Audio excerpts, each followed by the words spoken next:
My name is Marshall E. Davis. That's M-A-R-S-H-A-L-L, middle initial E, then D-A-V-I-S. What is your birthday?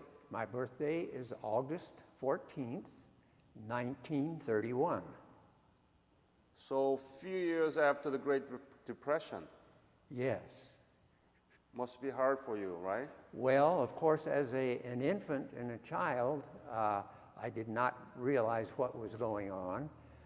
My parents at the time were managing quite okay during the Depression. How about your family when you were growing up, the parents and your siblings? Yes, well, I am an only child. My mother and my father were separated when I was about 5, 6 years old. I grew up with a single mother in the Bay Area here. I was born in Richmond, lived in Berkeley and Oakland, up in the mountains, back down to Oakland. My mother remarried and we moved back up in the mountains again behind Sonora, Twain Harte, where I completed the 8th grade and then went to high school at Sonora High School in Sonora, California. S-U-N-O-R-A? S-O-N-O-R-A. Sonora. Sonora. And where were you born, actually? In Richmond, California. And when did you graduate high school? From high school, I graduated in 1949. And did you learn anything about Korea during your school? Nothing. Nothing. Nothing. So you didn't know where it was located? I knew nothing about Korea till the war started, and I had friends being drafted into the military. So what did you do after the graduation of your high school? Well, I worked, and then I attended college at California State Polytechnic, San Luis Obispo, with a friend from Sonora. And so in going through college in the, after about 2.5 years, the Korean War had got to the point where my friend was drafted into the Army and sent to Korea. I was able to avoid the draft by keeping okay in college. However, I was not doing well, and I had things I wanted to do for my career that I could not begin because if I quit college to start my career idea, I would be drafted within a few months, and so that would not go anywhere. So with that consideration, I went to my, we called it the draft board in those days, up in Sonora, and explain I want to get on with my life with other things. The military will intervene. I want to get my military experience started as soon as possible to get that behind me so I may build on my career as I want. What did you become? What did you want to become? What was your goal? Oh, my goal, I had relatives in Texas with a big ranch. I was a cowboy rancher type, and in that studies at Cal Poly. I wanted to get back with my uncle and get on ranch work with him, and perhaps maybe inherit a big ranch in Texas. So what happened to you then? Well, I was able to get my physical examination for the military within a week, sign a waiver to be inducted before 60 days or some days they would give. So in March of 1953, I became a member of the Army. Did you enlist it, right? I was drafted. I was a volunteer for the draft, which gave me a 2-year career experience. If I enlisted, it would have been 3 years. Okay. So that's a 2-year commitment. Yes. But if you were enlisted or drafted? If I enlisted to join the Army, it would have been 3 years commitment. I wanted the least time I could So where did you get the basic training? I did the basic training. They reactivated an Army camp at San Luis Obispo, right next door to my college. Saint what? San Luis Obispo. San Luis Yeah. Obispo. Could you spell it? Obispo. Obispo. Obispo. The Army camp there, they reactivated into a Signal Corps training center. And I was sent to Camp San Luis Obispo. Everybody took 8 weeks of basic military training, infantry, soldier stuff completely. We reviewed Signal Corps school options during that period, and at the end of the 8 weeks, we were transferred with very reasonable counsel into a Signal Corps training school. So you got that training? I got the training there as it was called Powerman, but I went to about a 3-month school learning all about electrical generation, industrial scale, wiring of for industrial capabilities, and generating electricity for them. So it's more like a job training. Yeah, very much so. Very, very excellently done. It's like a job training school, like a technicians. Yes. That's pretty good, isn't it? It was very good. Yeah. And it turned out very good also with my military career. So what was your MOS? Well, it was called Powerman. POW, Powerman. Yeah, Powerman. The MOS number, I forget. Don't worry about the number. I have a document, but I didn't bring it with that. Were you able to do Morse code? No, I was not into radio operating at all. But you become an engineer, electrical engineer. Essentially, an operating electrical engineer, not from the design standpoint, but from the functioning and supplying and handling the utility needs for electrical service. So you honestly told me that you wanted to avoid this draft and you wanted to avoid this so that you could not be dragged into the Korea, right? And Yes. you knew nothing about Korea. I knew nothing about Korea except the war had gone on. My closest friend had been drafted and was in military service in Korea at that time. But when you began your boot camp training, were you able to tell yourself that you're going to be in Korea? Very likely so. In fact, our cadre, our training sergeants, returned from the Korean War with combat experience, and especially in the 8 weeks of infantry basic, we learned all about being an infantry soldier from people who had been there. What did he say about the war that he experienced at the time? Did you hear anything from him about Korea? Only, well, my friend corresponded some, but he was up on frontline area. He saw almost nothing of Korean culture and things, and we learned nothing of the Korean culture, only that how to protect ourselves and defend ourselves in military action. So were you afraid? Were you scared to be dragged into Korean War? No, it was something I acknowledged that I would perhaps have to face up to get my military service accomplished and behind me. So when did you left for Korea, from where? I left from Korea. No. When did you leave United States for Korea? Yes, I left in, let's see, it was December of 1953 from San Francisco. We sailed out in a troop ship, about 3,000 of us, under the Golden Gate Bridge, and went to Sasebo, Japan.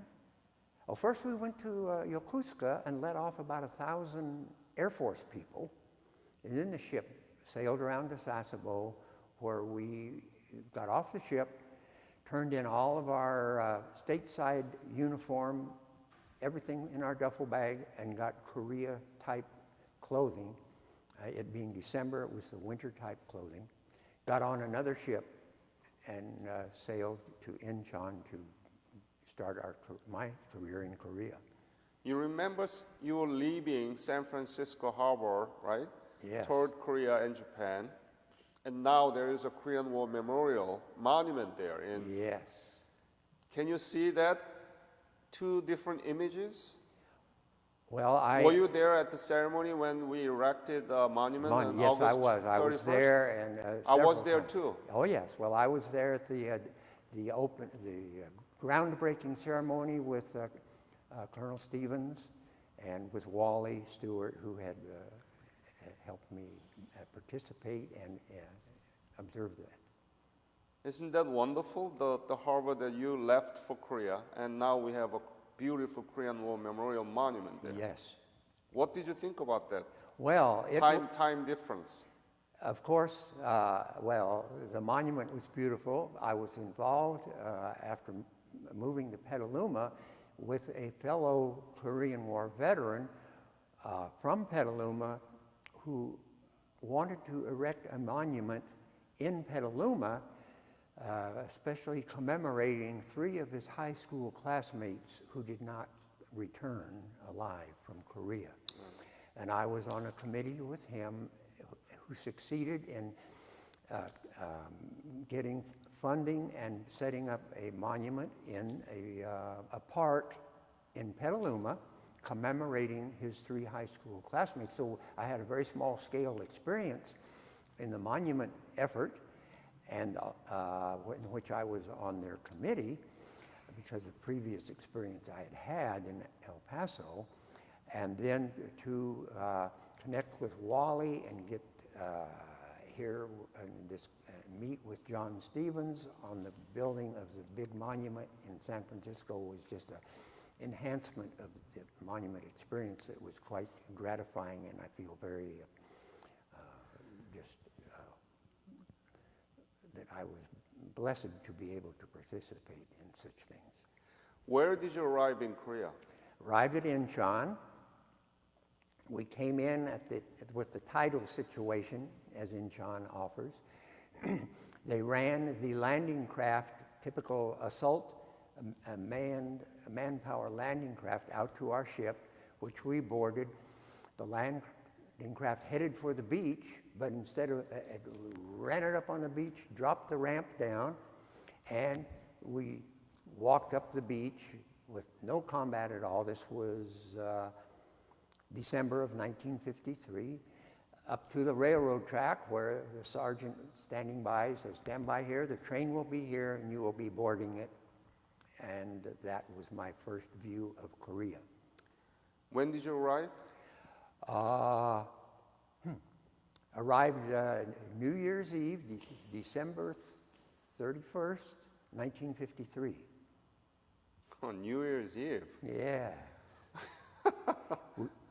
What was it like to be in a country that you never knew before, and especially on the day of the New Year's Eve? Well, that was it. We rode the train up to Yeongdeung-po, where the Army had established a replacement center.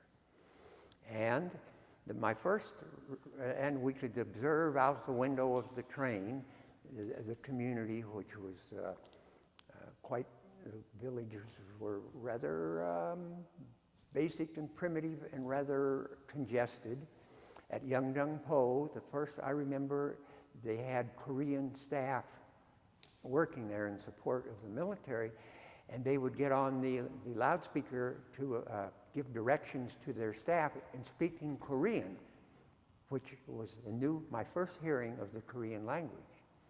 Secondly, being New Year's Eve, none of the military people wanted to be around the military camp at New Year's Eve, so we were unloaded, housed in the barracks, fed some meal, and spent our New Year's Eve just like any other Eve at a military establishment. So did you stay in Yeongdeung-po or did you move to somewhere else? Well, I stayed there about a week, and they were making assignments to locations, and I put them up on a bulletin board, and after several days, I was indicated there I would be assigned to KMAG headquarters, Daegu, and would be boarding the train to go down to Daegu, which in a few days, which is what I did.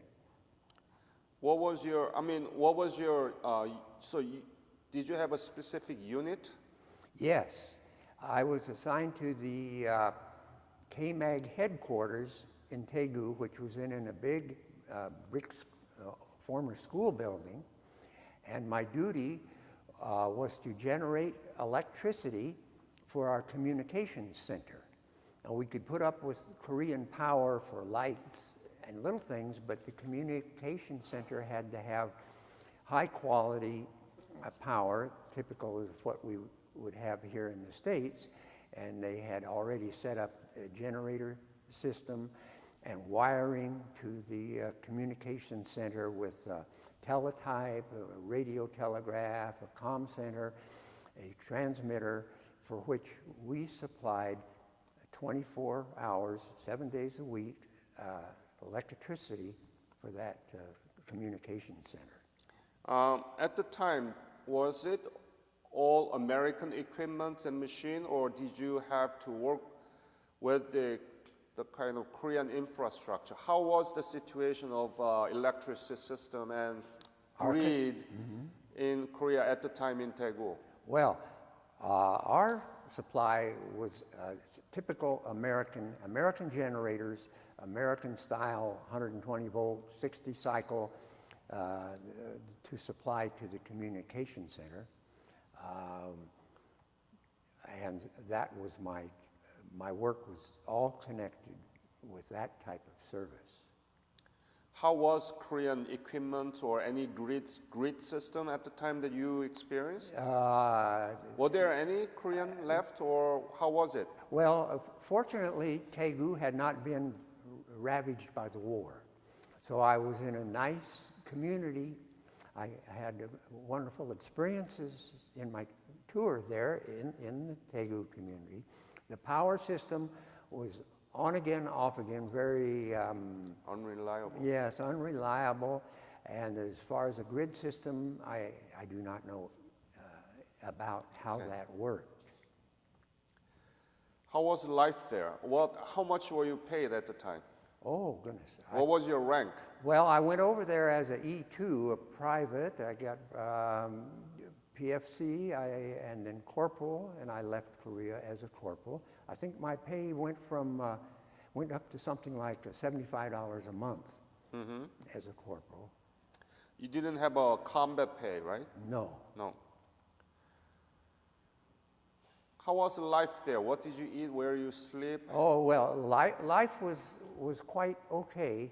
In Daegu, we had a enlisted men's area about 3 blocks from our headquarters area where our generators were.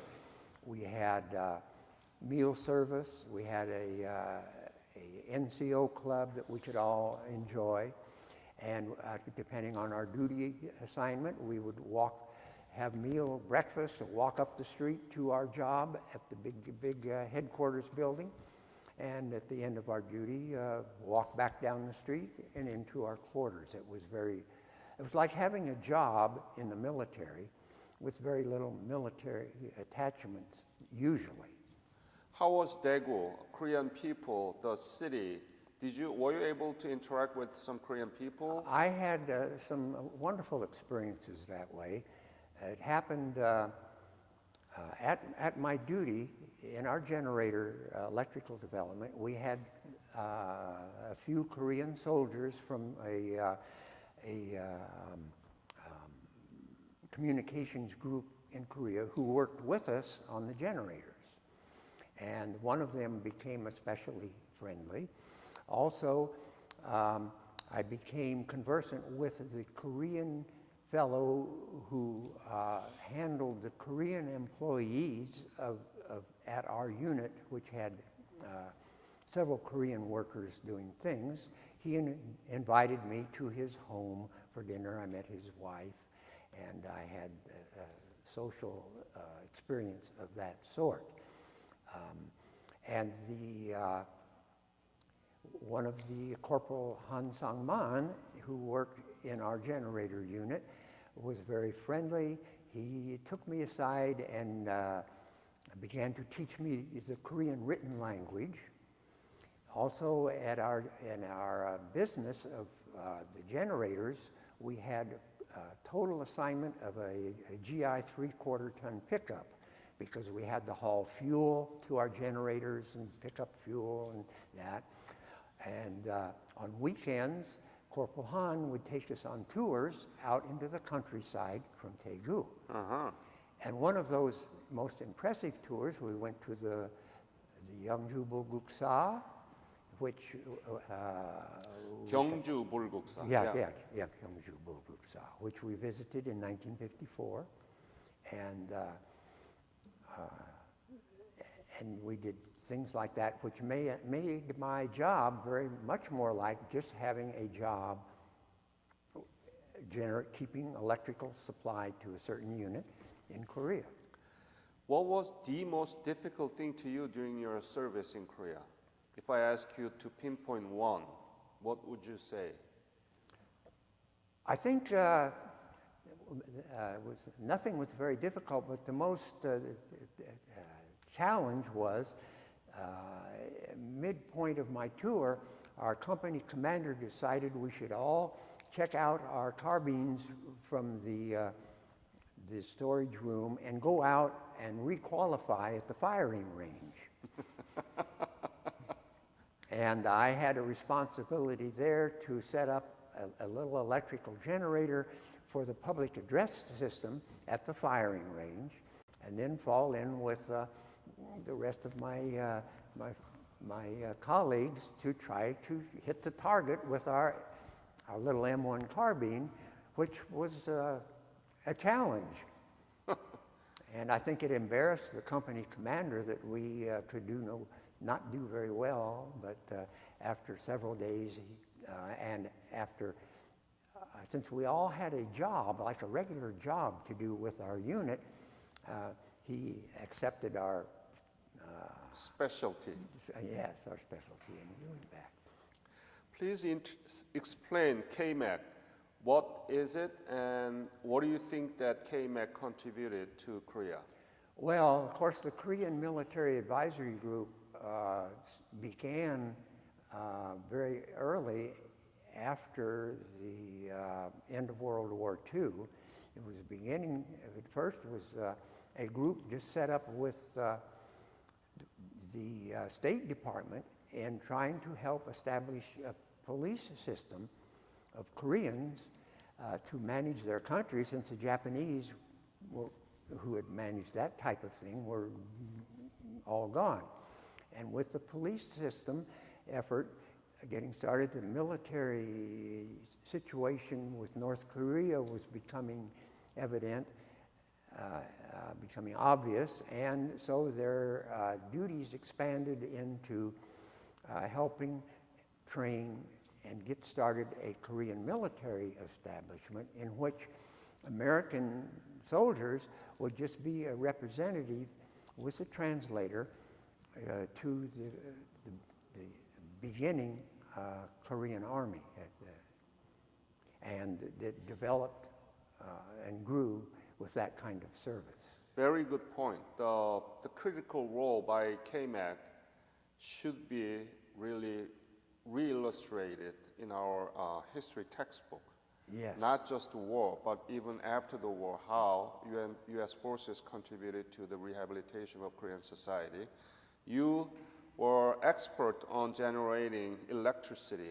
Is there any special episode that you still remember while you're working as a power generator in Korea at the time? Well, I recall one situation. Of course, our generator system was right there at the company, our KMAG headquarters, but they also they had a transmitter located just out of town, and it was in the area of our officers' compound, and the transmitter was out in the out from the where the officers lived, and we had 2 generators, and they had a building with a transmitter in it, and we operated those generators so that the transmitters would work, and the generators would sometimes conk out in the middle of the night, and we had 24/7 duty to get out there and get the generators going again. Now, right near where our generators were was a fence, on the other side of which had been a North Korean prisoner of war camp. And in 1983, after the arguments of cessation of shooting and it changed You in mean prisoners. 1953? 1953, yes, Yeah. excuse me. Yeah. Syngman Rhee opened the gates and let all of the POWs out. And so the concern of my boss at the generators were, of course, those POWs, some of them just integrated with the Korean community, some went into guerrilla-style actions, and that maybe some of them were getting over there and shutting off our generators Sabotage, yes. some way. So we were cautioned when we had to go out and check that to be very cautious for any such presence of people playing bad games with our generators. Turned out to there was nothing like that. I did determine the cause of that, but it was one of the challenges that from time to time I would have to address to drive out, since I was usually on the night shift crew, and drive out to our generators and get them restarted and online for our transmitter. The Korea you saw in 1954, you didn't know anything about Korea. Have you been back to Korea since then? Yes. When? I was back in 1996. Tell me about that. Well, I came back from the Army and went on to college, went on to graduate school, and took on a job, actually in nuclear science at the Oak Ridge National Lab. I didn't like a government-operated job, so I switched to, looked around for another job and worked for 30 years for the oil company, Texaco Incorporated. After 30 years, I retired. I was contacted by a Korean company who had offices in New Jersey, Yugong, which had a refining business, a refining capability in South Korea.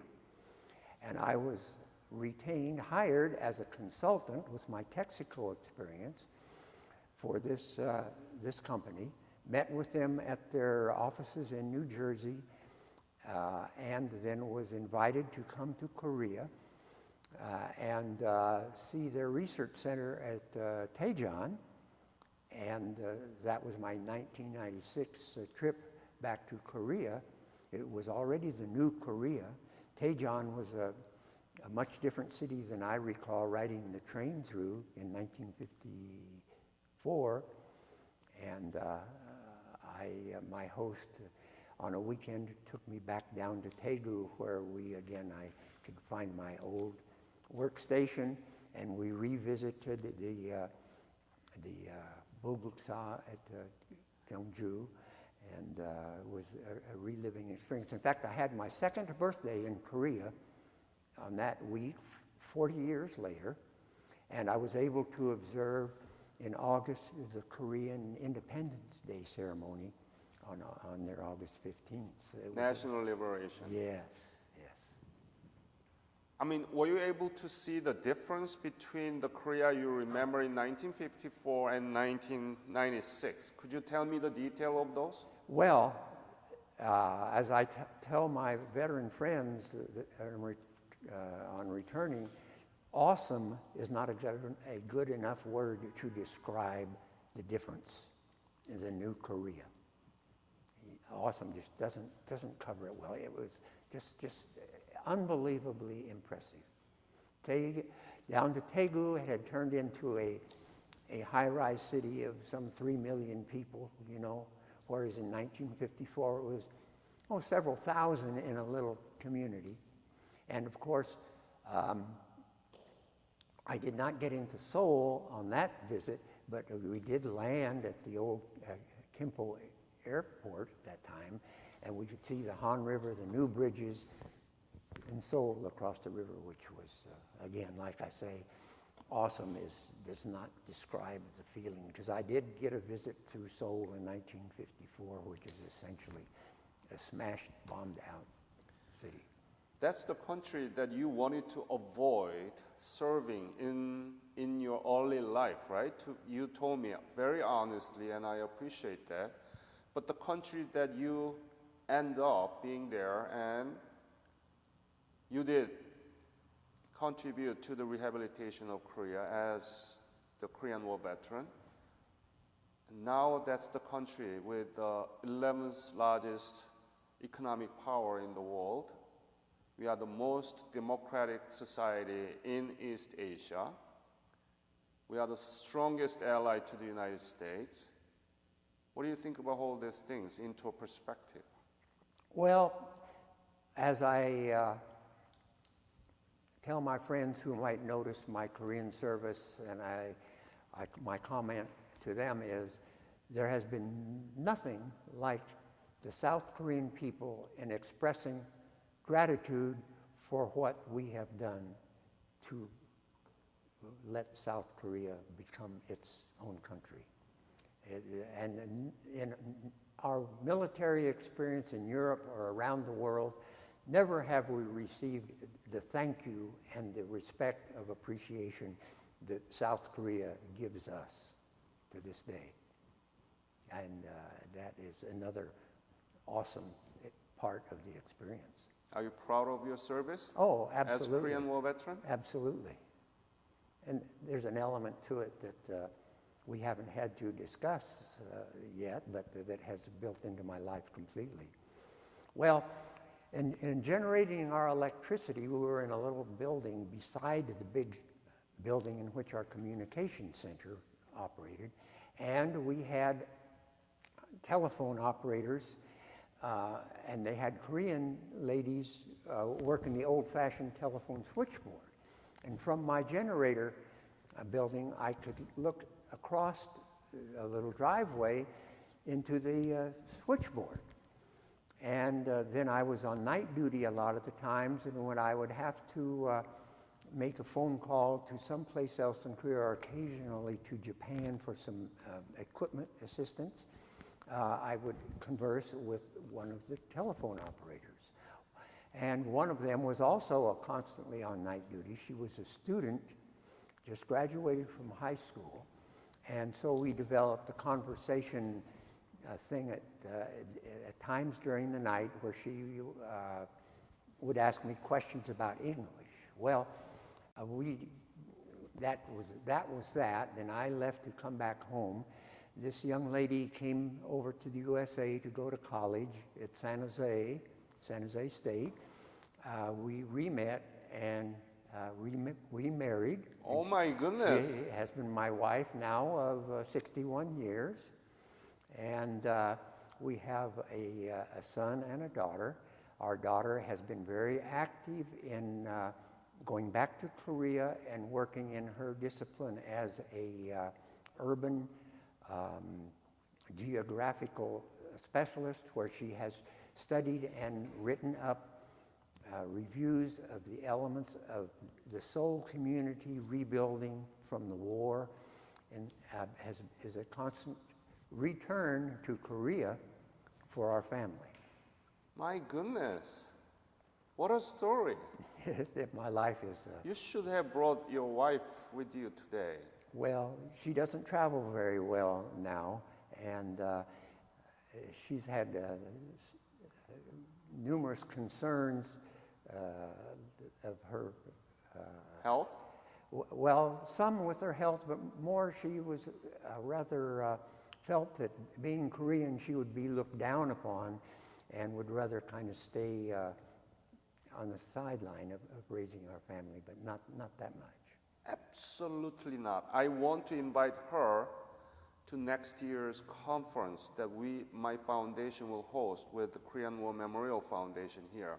John Stevens, Wallace Stewart, we are working together to invite the history teacher or social studies teachers. Yes. We're going to have a big dinner here. I want to invite her. Would you tell her? I certainly will. However, she has slipped into a state of cognitive degeneration, not really Alzheimer's, but Dementia? dementia type of a situation. So, don't. But wish that I can see her next year, okay? And with your children, especially they're working together with the Yes. Korean parties. oh yes, We'll love to have them, okay? yes. Wow, that is another legacy. Well, it's a legacy that has really been a big part of my life, as you can imagine. But that big part of your life never been taught in our class Yes. for our young children. What do you think about that? I mean, you said that this is the most successful case, right? Yes. But why do not teach this case in our classroom? What do you think about that?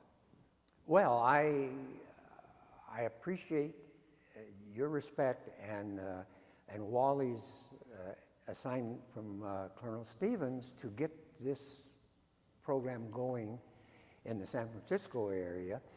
From El Paso, I've worked with Roy Aldridge in doing the Tell America program in schools there, and it had some success with it up in the North Bay area, in the Petaluma area. But the story, it seems like the schools don't have enough time to look at this aspect of our history adequately, is what I feel. Do you want me to call Roy Aldrich now? Be fine. Huh? Tell him we are talking. I spoke with him, it was over a week ago before he headed for Las Vegas. Yeah. I was there with him, Yes. and he's the chairperson of the Tell America program Yes. of Korea War Veterans Association. Yes. He is closely working with me. So it is nice to meet the friends of the Roy Aldrich. And so what do you think we have to do to make this so-called forgotten war into the war that has produced successful outcome? Well, of course, we need to tell it as the Tell America program goes, and as Wally Stewart has been assigned here, and as we had the Deputy Consulate General from San Francisco come to our memorial dedication in Petaluma. He says, it's not a forgotten war as much as it is a forgotten victory, because this victory has let South Korea become profound in international events of all sorts, as you have described, and this vision of South Korea needs to be expressed as a result of what we were able to do in the 1950s. And that's why we are doing this. Yes. We're recording and preserving your service, but at the same time, we want to use this interview, making it as a digital history teaching material, Yes. so that the young generations in America will learn about your service. Well, thank you. So that's why we are doing this. And is there any other special memory that you have as a Korean War veteran about Korea that you didn't share so far? Well, I was blessed by having an experience in Daegu as almost just like a working army person, very little military involvement. With our Koreans that worked with us in our generators, I learned about the community, to read some of their signs in the community, and respect the difficulties that the South Koreans had in surviving the war and existing, and then to see the rebuild going back in 1996, it just has been a very impressive experience. I recall I wanted to get my military service over with as soon as possible, and during the end of my tour there, I found that I could get an early release from the Army for certain reasons, and one of them was to get accepted into a college in which the semester was going to start before my normal release date, which I was able to work that in to a 90-day early release, so I actually spent only 21 months in active duty and then the rest in the reserve. Did you get the GI Bill? Oh, after yes. Return? I got the benefit of the GI Bill, and especially since I had already had some college, I carried that with me to graduate school with my wife from Korea. That's great. That's great. What a story. I wish I can meet your wife next year or next time I be here in San Francisco. And that's a bondage. That's the bond that we had built together. Yes, yes. As American, as a Korean, and as a Korean War veteran, and as a part of KMAC, which contribute critically to the reconstruction of Korean economy, socio-economic infrastructures there, and that's what we want to teach our young students about this. Yes. Yeah. Any other story you want to leave to this interview? No, I believe we hit on the high spots of my experience. And I'm thinking if we're able to convene a group like this, as Wally had asked me about, being possible in Petaluma, it might be, would you be perhaps involved with that? Yeah, absolutely. But as I told you, my person that I am asking to do interview, he will be available, but you let me know, okay? You have my contact information. And could you show me some of the pictures in your album? Because well, what I'm getting at on that, if this can happen in Petaluma, it would be easy to accommodate my wife to visit. Absolutely. There. So show me the pictures. Well, toward the camera, please. Hold it, uphold it. Yes, for this, I've made me review my experience in Daegu, and I drew a little map where I show the RTO by the train tracks. The RTO is Rail Transportation Office in Army language, our enlisted men's living area, our KMAG headquarters, where we had our motor pool, where we had our generators near the North Korean prisoner of war camp where they were released. And so this little map I put up front, I have here, coming from Sasebo, Japan, into Incheon. That's so-called Sasebo. Yeah, Very Sasebo. famous Sasebo. Yes. And from Incheon, the way to get ashore is in landing craft, like the soldiers had to do in September of 1950. But we did very peacefully, but dropped the ramps down on the beach. We headed up to the railroad tracks. The train came along, took us to the replacement center at Yeongdeung-po. After a week there, I found I was getting assigned to KMAG headquarters in Daegu, and I found in the Graybeards magazine a picture of this where it was a mail handling center, but our building was this building here, which had been, I think, first reoccupied by 8th Army and then KMAG. And at KMAG, I came in and stood at our living area, and I have pictures here of the gate into our facility in 1954, and here in my revisit in 1996, wow, the same facility with the same gate. Spot? Same spot. Great. And on our walk to work from our living quarters, we walked right by the headquarters of the Korean Army, where some of my colleagues worked also. Wow, the 1954 and 1996, that's a very good contrast. Yes, yes, it was amazing. Like I say, once again, awesome is not a good enough word to describe. Over here, The same building? yes, here's the same building, 1954. My goodness. Here's from 1996. The little street had turned into a boulevard full of traffic traversing by, but you can see the same building here. Beautiful. Now, This is great. my job was generating electricity. I have my colleagues, and our job here is our generators, and my colleagues, and a little bit of drinking at the club with friends. Having fun, right? Right, After all hard work. that's right. Our facility was especially nice because we had a swimming pool. Swimming pool.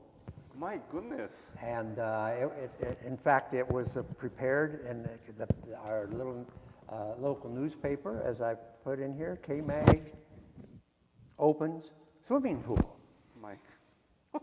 So we were the duty was, like I say, more like just having a job, providing a service.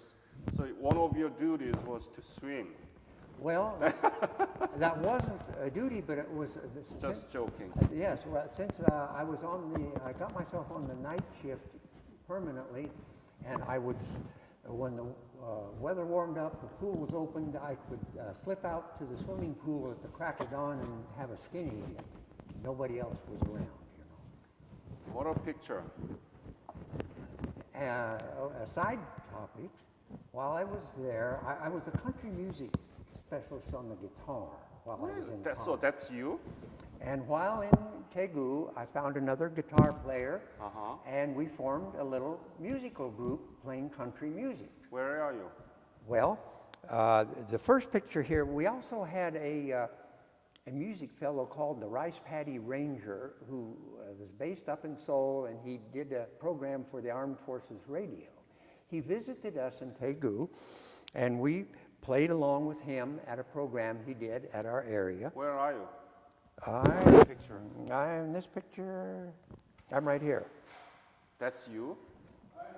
Yeah, that's me. Famous music singer. Yeah, well, and guitar player. I like to call ourselves the Western Melody Men, but everybody knew us in Daegu. We played at the clubs and at the hospital as the K-Mag Hillbillies. And here we are playing at our club one evening. I mean, it was hot and sweaty, and we were hot and sweaty. Do you still play guitar? Yes. Could you form a band for next year among Korean War veterans? Do you think you can do that? Well, I've not been able to contact any of my former band players, and I'm clear out of touch with music. But doesn't matter.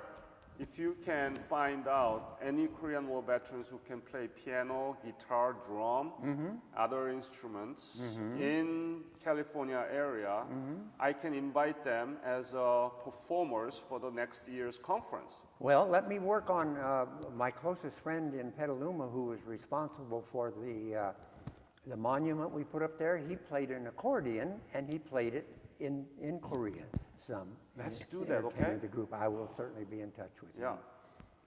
And then? Well, as further collection, we were invited by the 25th Station Hospital to come out and play entertainment to those in the hospital. That's beautiful. And I had the program here describing that and a thank you letter. From American Red Cross. Yes. Yeah. And then a little note and a few pictures of us practicing there at our living quarters. And the rest of these are just odds and ends of pictures I've shared with Fred. What a musician you are, and Oh, no, it was very informal. I could not, But- could not read music, you know. But you made beautiful memories out of Oh, yes, it was indeed so. played a critical role for the reconstruction of the Korean society, which was completely devastated after the war. So I want to thank you and thank you for sharing your story with me. Well, thank you, John, for the opportunity and for handling this so well to pull out our story. Thank you, sir.